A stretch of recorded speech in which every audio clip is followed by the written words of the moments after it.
مرحبا، شنو أحوالكم؟ إن شاء الله لاباس. اليوم راح نطيب لكم أكلة تونسية تقليدية بنينة برشا برشا، وكيما تشوفوا اليوم لابسة الزي التونسي. يا رب يعجبكم. مرحبا متابعيني، شلونكم؟ إن شاء الله بخير. جيتكم اليوم بوصفة جديدة ويوم جديد، ومثل ما شفتوا المقدمة اليوم حابة أسوي لكم أكلة تونسية تقليدية وفعلا بنينة على الآخر، وإن شاء الله تعجبكم يا ربي. الأكلة هي أشبه بالبرغل، البرغل اللي احنا نستخدمه، البرغل الناعم. هذا هو باكيتها، زين يعني هذا الباكيت مالتها، وهاي هي المكونات. أكثر شي تلقوها بالتفاح الأخضر أو ممكن بالماركتات الكبيرة الأخرى، بس أنا دائما ألقاها بصراحة بالتفاح الأخضر. مو إعلان لهم، بس حقيقة إنه كل شي أفتقده بالماركتات ألقاه عندهم. هاي الأكلة طبعا هي تسميتها شوية تسمية ما أقدر يعني ألفظها. هي تسمية خاصة بدول المغرب العربي، باقي الوطن العربي ما يستخدمون هاي التسمية، وممكن شوية يعني بيها فد إشكال، الأفضل إنه ما أقولها. بس إحنا نسميها، خلينا نقول هي أكلة تقليدية تشبه البرغل الناعم بالضبط. هو هذا البرغل الناعم، هي هاي التسمية الخاصة بها، وإن شاء الله تعجبكم. جربوها، قلت لكم موجودة بالتفاح الأخضر وطيبة بشكل ما ينوصف. أنا بصراحة الأكلات التونسية أحب من عندها طاجين الجبن، وأحب هي هاي الأكلة. طبعا هاي يستخدموها شلون إحنا عندنا الدولمة البرياني، يستخدموها بكل الاحتفالات، بالموائد مال يوم الجمعة، بالأعياد، بالأعراس، خصوصا عندهم الأعراس يستخدموها لمدة 7 أيام، من يوم الحنة إلى حد يوم السبعة يوميا يطبخوها. هي هاي أكلة تقليدية ومشهورة جدا جدا بكل دول المغرب، بس أتصور بليبيا أو المغرب يستخدموها صفرة. هاي التونسية لا، يستخدمون بها المعجون. مكوناته هو هذا مثل ما قلت لكم، فالشي كأنه مثل البرغل الناعم. وعندي هنا البصل، وعندي هنا بطاطا مقسمتها مكعبات كبار، حبتين تقريبا. هاي الكمية تقريبا تكفي، خلينا نقول 6 أشخاص. هاي الكمية الباكيت الواحد. عندي هنا جزر مقسمته بهذا الشكل مثل ما تشوفون، وبصلايتين مثل مال التشريب اللي نستخدمه، بس يعني بصلايتين صغار بدون تقطيع بدون كل شي. وبعد شنو شوفتكم البصل، يمكن أنا أنسى شوية. البصل هنا مقطع مثل ما تشوفون، عندي مشكلة مال النسيان. وعندي هنا الفلفل مقطعته مثل ما تشوفون، فلفلاية واحدة كبيرة قطعتها بهالأشكال. هذا كل المفروض مقطعة بشكل كبير. عندنا البطاطا والجزر والبصل، بس البصل لا يعني عادي تقطيع طبيعي، بس البصلايتين الذول الصغار الناعمات لا، يعني كأنه مثل ما نستخدمهم للتشريب. هو عندي هنا حبة واحدة من الفلفل الحار. هي هاي الأكلة تكون حارة كلش، بس إحنا شوية يعني مو كلش يعني نفضل بالبيت. جزء من عندنا يفضلون الأكل كلش حار، جزء لا، فنخليها وسط بين بين. بالنسبة للبهارات المطلوبة، عندي الكزبرة ملعقة كوب، وعندي كركم ملعقة كوب، وعندي فلفل أسود ملعقة كوب، ودارسين ملعقة شاي، وورق غار مثل ما تشوفون، وعندي قرنفل تقريبا 8 أعواد. راح أخليها هسه أشرح لكم هي فكرتها. هاي عندي هنا لحم سالكته مسبقا مثل ما تشوفون، بس مجرد سالكته. وعندي هنا حمص أيضا مسلوق مسبقا، هاي هنا مثل ما تشوفون. والجهاز الخاص بهاي الأكلة أو الجدرية أو الطنجرة الخاصة بهاي الأكلة تكون هذا جدرية عادية طبيعية، بس يكون وياها هذا المصفي. ماشي، انتو تقدرون عادي، مو شرط هي هاي احنا جايبيها من تونس، يعني انتو تقدرون تاخذوها يعني عادي من اي جدرية عادي، وياها المصفي مالتها. هسه هواية اكو دا تجي هيجي جداري عادية طبيعية وياها المصفي مالتها. هاي الأكلة فكرتها انه تنطبخ بالبخار، مو طبخة عادية مثل ما راح تشوفون هنا. هسه نبلش بأول شي عندنا نجيب هو هذا اللي قلت لكم مثل البرغل، ناخذه نفتحه. طبعا نحتاج قلاصين مي ونحتاج فنجان زيت. هذه هي، هذا هو بالضبط شي يتكون مثل ما تشوفون بالضبط، أشبه بالبرغل الناعم. يفضل إنه ألبس جفوف حتى نشوفكم شلون تصير الطبخة.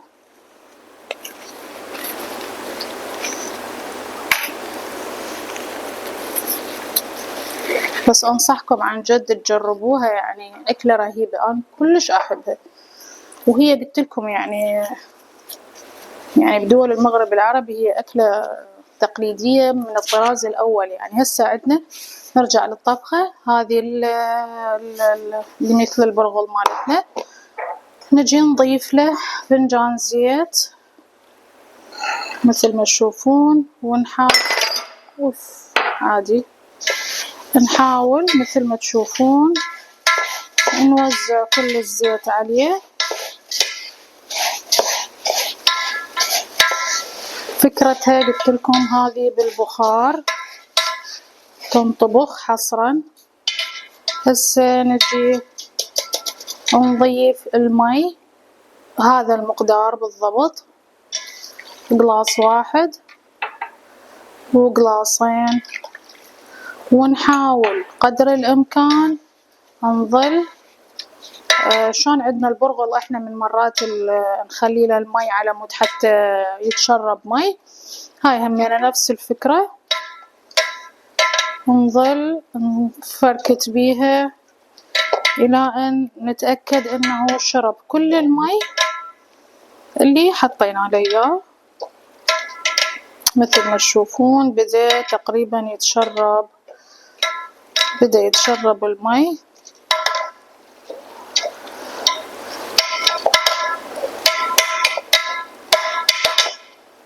صوت الصوار زعجني، وطبعا كوكو وتشوشو حابستهم حتى لا يسطروني، مو حابستهم يعني خلتهم بغرفتي، فتحت لهم البردة حتى يتفرجون على الشمس. هسه بدا هنا عندنا يتشرب المي،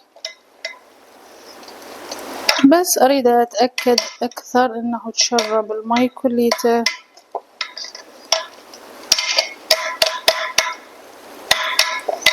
وبعدها احضر الجدرية مالتي هاي اللي قلت لكم عليها، واخلي لها مي حار، او يعني هي اخليها على النار حتى يبدي يتكون عندي البخار، حتى اضيف هذا اللي هو مثل البرغل. انتو اذا ردتوا تروحون للماركت عادي بس قولوا لهم هذا اللي مثل البرغل التونسي باكيتات، هو بالضبط ينحط يم الفريكة، دائما بكل الماركتات ينحط يم الفريكة. تلقوا بالضبط، شوفتكم الباكيت مالته اني. هسه تقريبا هنا شرب المي، نخليه على البخار فترة ربع 10 دقائق فقط، وبعد ال10 دقائق نرجع نخلي له نرجع نخلي له قلاص مي واحد فقط، وهمين نعيد نفس هاي الكرة، همين هيجي نفتفته او نفركته او نشرب المي، ما اعرف يعني شنو التسميات الاصح، الى ان نتأكد بالمرة الثانية همين شرب المي، ونرجع نخليه على البخار لمدة 10 دقائق فقط. وهاي الخضار والبصل والبهارات واللحم نطبخهم كأنه مرقة عادية، وبعدها نضيفها على هذا. وراح تشوفون انتو راح تشوفون كل الطبخة بالضبط حتى تحفظوها تعرفون طريقتها. هسه بالضبط هنا عندي تقريبا شرب المي،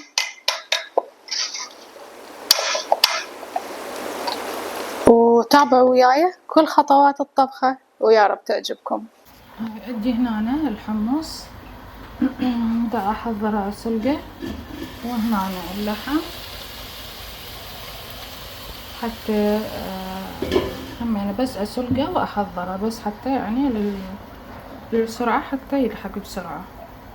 هسه عندي هنا مثل ما تشوفون هنا هاي الجدرية راح اخلي بيها زيت، كمية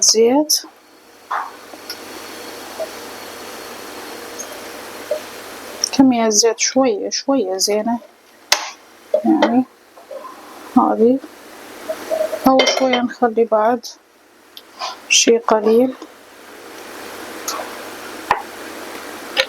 هسه أول شي عندنا نحمس البصل أو نقليه،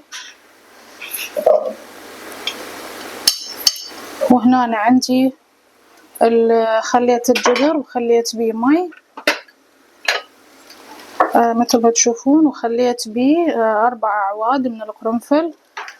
طبعا راح احوله على هاي العين هذا،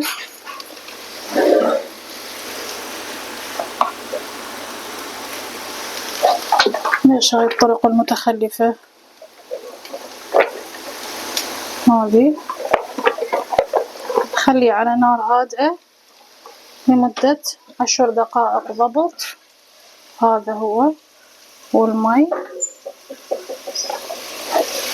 وهذا المصفي، اخلي المصفي عليه مثل ما تشوفون، اخلي المصفي عليه، واخلي هذا اللي مثل البرغل قلتلكم عليه اخليهم لمدة 10 دقائق فقط لا غير.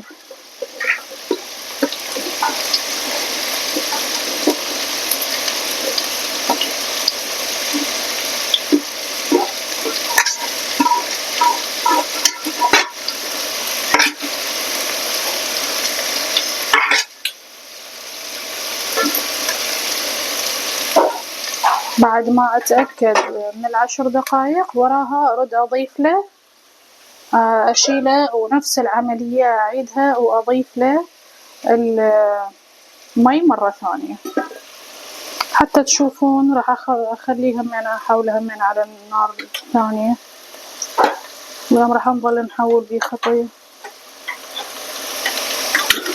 هنا افضل. وهنا عندي حمص مثل ما قلت لكم، الحمص شوية كان حسيته مو كلش مستوي. هاي هنا نحسب له 10 دقائق ضبط. وهنا نقلب البصل شوية،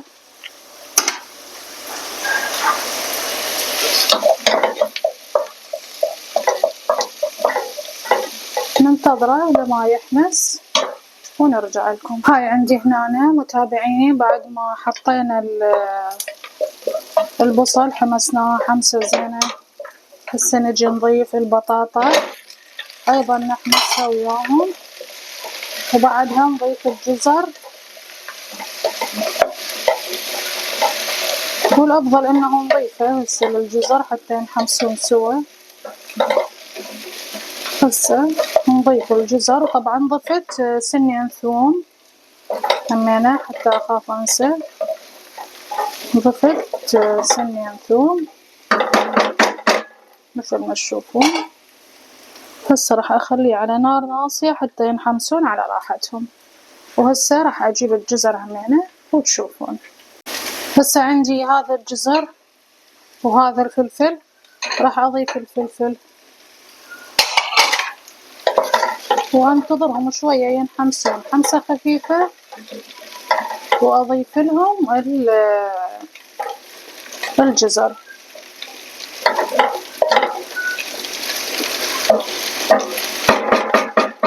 نتأكد هذا ايش قد صار له، نحسب له حتى لي يذبل عندنا ونرجع لكم. هذا طبعا صار 10 دقائق ضبط. راح اشيله من على البخار واحطه هنا بهذا التبسي، وارجع اخلي له مي واكرر نفس العملية وأيضا أخلي 10 دقايق. هسه مثل ما تشوفون هاي هنا 10 دقايق فقط، مو نطول، لأنه إذا نطول أكثر راح يعجن عندنا. يعني المفروض ما بيها فتافيت. نحاول نطلع الخاشوق منه. هاي مثل ما تشوفون. هسه نخلي له جلاس مي. طبعا هو حار ما راح نقدر نسوي مثل ديك الساعة، بس بالخاشوقة كلش كافي.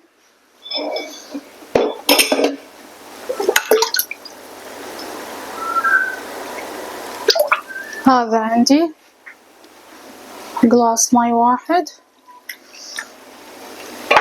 وأحركه بالخاشوقة.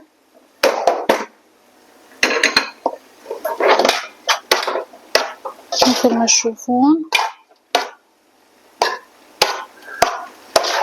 بحيث تتجانس المي وياه، وأتأكد إنه وصل له كامل.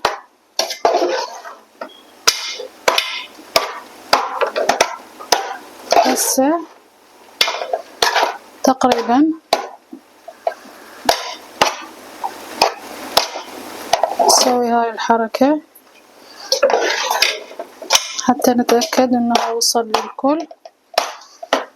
هسه نجي نرجعه،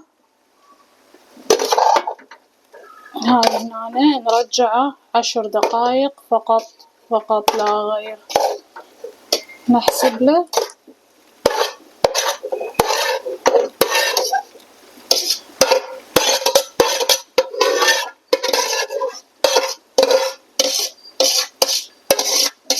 هاي عندنا شنو الضوضاء.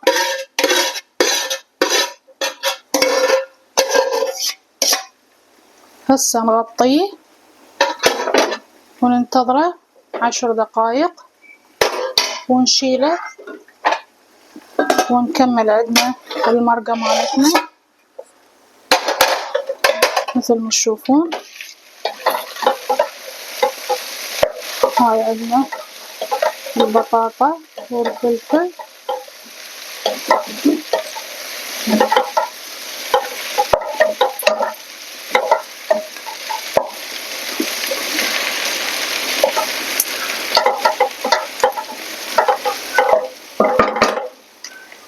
هسه نضيف الجزر والبصل.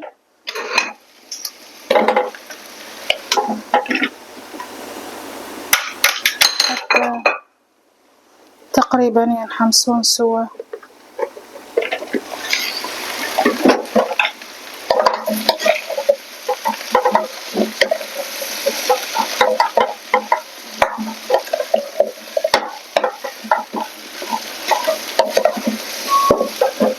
ونخلي على نار ناصية حتى نتأكد انه كلهم انحمسوا.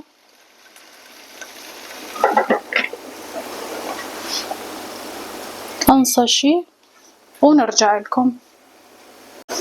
هسه هذا عندي استوى بالضبط تماما.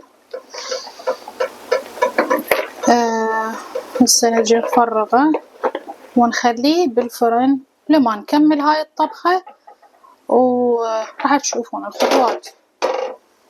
حتى ليش اشرح لكم شرح شفهي، تشوفوها قدام عينكم افضل. هذا صار عندنا جاهز.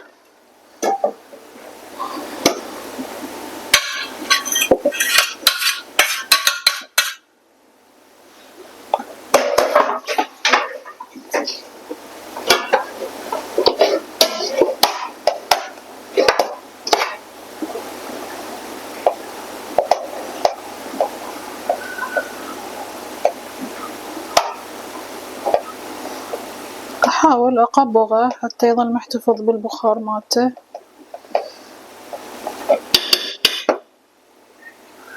أجيب له فد شي حتى أقبضه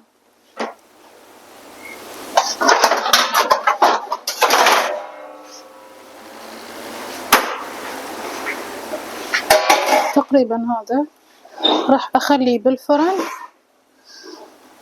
وأقبضه مثل ما قلت لكم حتى يظل نحتفظ ببخاره.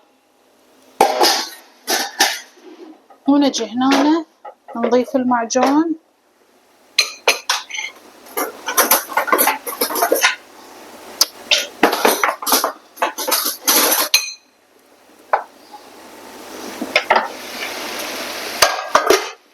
كمية حلوة من المعجون، 1 2 3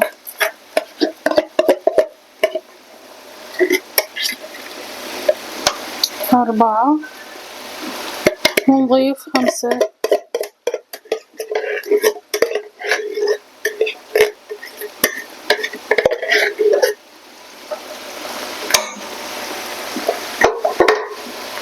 ونحمسها سوا.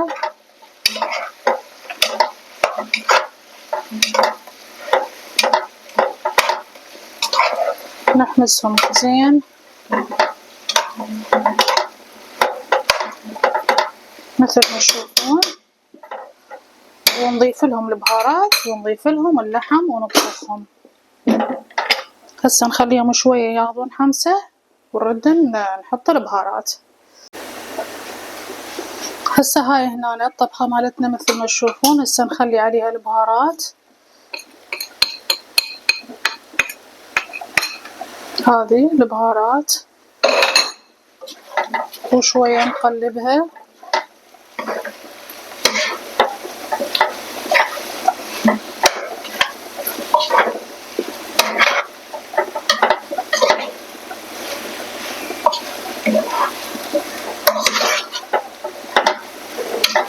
ونخلي مي اللحم واللحم اللي سلقناه.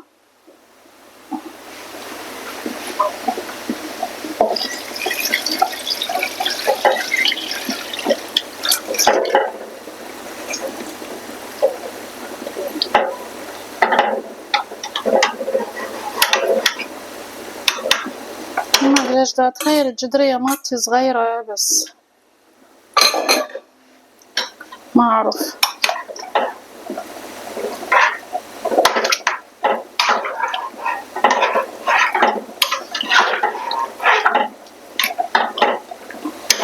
اتصور راح احولها بهذه افضل. احولها واخلي الملح وارجع لكم. هاي هنا متابعيني حولتها ب5000 جدرية. بعدين قلت زين عليش يعني اخليها بهاي الجدرية الكبيرة تنطبخ براحتها. هسه اخليها تنطبخ ولما شوية تدخن ارفع النار من عليها واصفيها.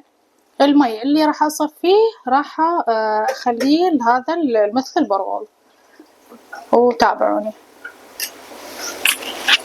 ورجعت لكم متابعيني بعد ما كملت وصفتنا او انطبخت اذا اصح التعبير مثل ما تشوفون. ما شاء الله بسم الله. هذه هي، بس اشوفكم اياها. هذه سخونة برشا. هسه نجي للخطوة الأخيرة. يعني نخليه طبعا شوية نحاول نرفع هذه حتى لا تطلع وص.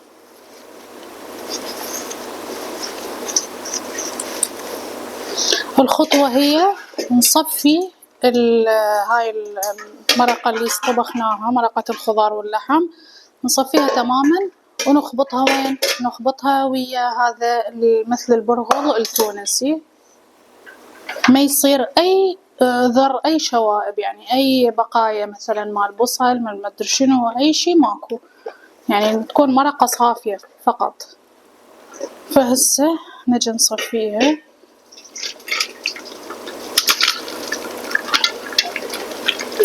مثل ما تشوفون.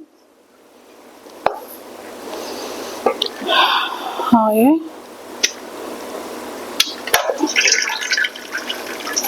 نطلع من عندها المرقة فقط.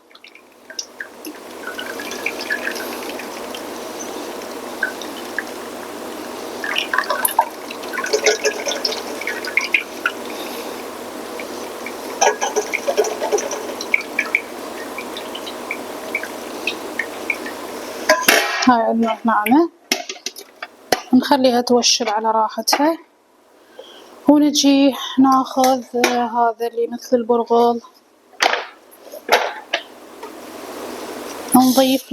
نضيف له شوية قدر ممكن من المرقة مثل ما تشوفون،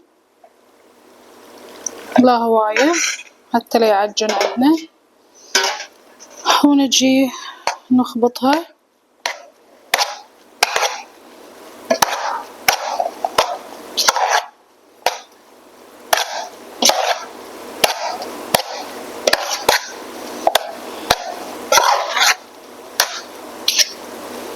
لا أتصور نحتاج بعد،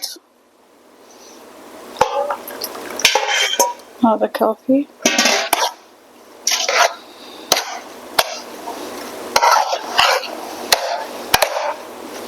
مثل ما تشوفون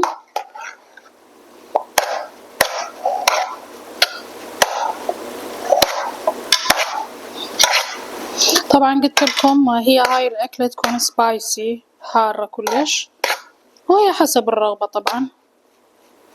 الأشخاص أكيد اللي ما يقدرون ياكلون حار، أكثر الأكلات دول المغرب العربي تكون سبايسي، وسبايسي كلش. وعندهم أكلة خصوصا أهل تونس، خصوصا محافظة صفاقس، هاي عندهم ياكلون الهريسة من الصبح على الريق، يعني شلون كأنه مثل الريوق يسووه. الهريسة هي مهروس مال فلفل حار، هاي الفلفل الأحمر الحار يهرسوه، وبالضبط يصير شلون مثل العصارة مال معجون الأسنان، هو محطوط بعصارات ويحطوه بصحن ويحطون عليه زيت زيتون ويغمسوه ويا الخبز.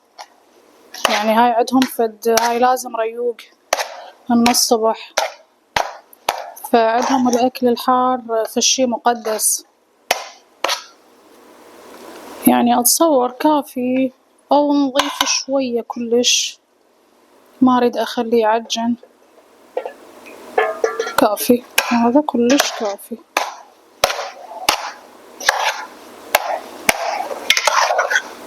هذا عندنا جهز. نجي لطريقة التقديم مالته. هسه نخليها طبعا الحمص اللي صار عندي هم أضيف له شوية من هاي المرقة بالضبط هيجي، وأخليه هنا. طبعا أبشركم هاي الطبخة توسخ هواية مواعين وجدورة، بس يعني المهم النتيجة طيبة. شو من نتعب على الدولمة والبرياني هي نفس التعب. هسه نجي نقدم الطبق. هذا الطبق عندنا، طبعا هو حتى الطبق مالتهم يكون خاص، يصير مقسوم قسمين، قسم أخضر وقسم أصفر، الألوان مال الطبق، بس احنا كان عندنا وانكسر. هسه نجي نقدم الطبق.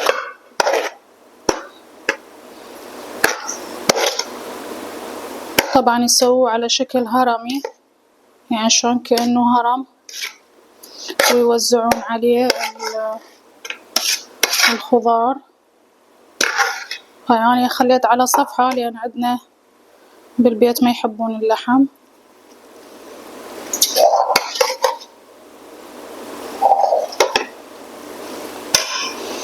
فنحاول نوزع بهالطريقة.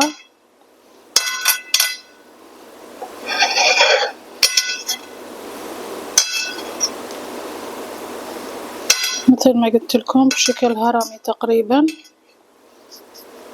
ونضيف قطع البطاطا واللحم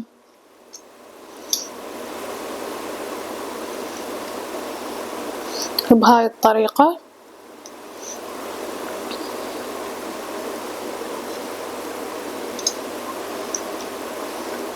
ما أريد أي بقايا البصل أو هذي عندنا مثل ما تشوفون. هسه عندنا الجزر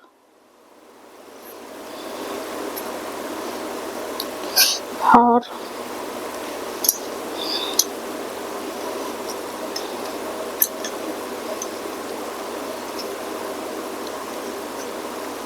المشكلة حار كلش.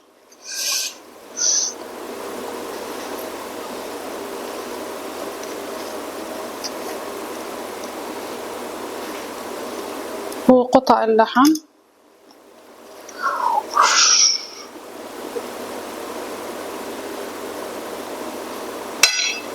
يعني بيدي دا أطلعهن لأن ما أريد تبقى بيها هاي قلتلكم الشوائب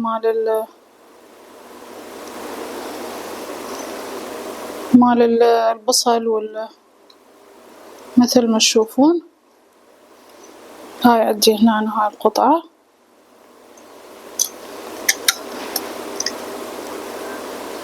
وهنا هم نخلي قطعة. ولا تنسون تجربوها طبعا، يعني أكلة رهيبة بشكل مو طبيعي. وقلتلكم تلقوه بالماركتات الكبيرة. وأكثر شي اللي قلتلكم أني شايفته يعني أو ما أخذته من التفاح الأخضر. يعني ذيك المرة رحت على المتسوق اللي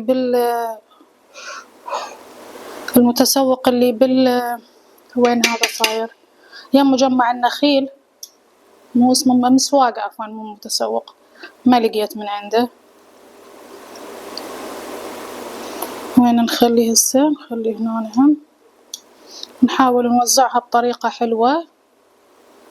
هسه هذا تقريبا بهاي الطريقة. ونخلي قطع الحمص مثل ما تشوفون نوزعها على الوجه.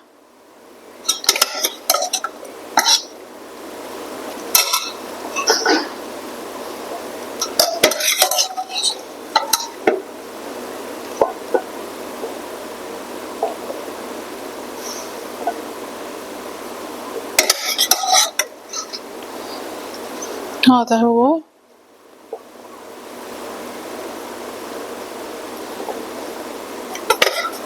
كافي تقريبا هاي الكمية، كمية الحمص كلش كافية.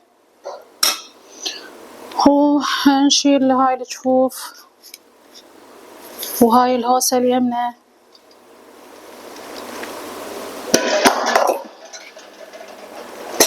وهذا هو الطبق بالنتيجة النهائية والشكل النهائي مثل ما تشوفون. أتمنى يعجبكم وأتمنى تجربوه، ويا رب ينال رضاكم. شكرا لكم، نحبكم برشا.